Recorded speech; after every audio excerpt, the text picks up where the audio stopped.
The woman was about to climb down from a signal tower 3,000 meters high. The moment she stepped onto the ladder, the screws suddenly loosened. In an instant, the ladder detached from the tower.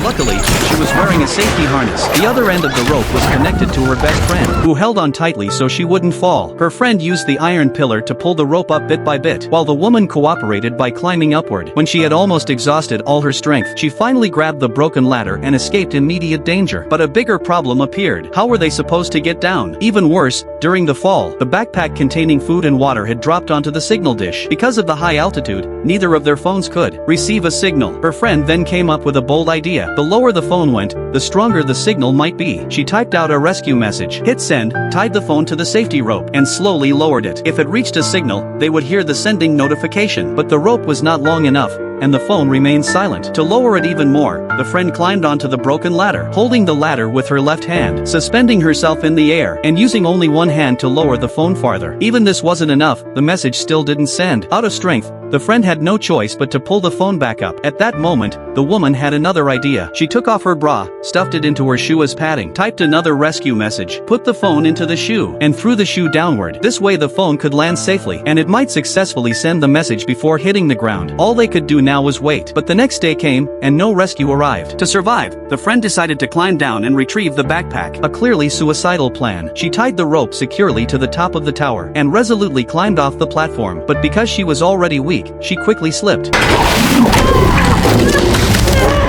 With her excellent climbing skills, she managed to grab the rope again, plant her feet on the iron pillar, and inch downward little by little. However, the rope was slightly too short. She couldn't reach the backpack. The friend decided to risk everything. She unhooked the carabiner from her waist, gripped the very end of the rope with one hand, and lowered herself another bit. Even then, she was still a short distance away. She pushed hard against the pillar, letting her body swing in the air. Timing it perfectly, she leaped, and finally landed on the satellite dish. But now, how was she supposed to climb back up?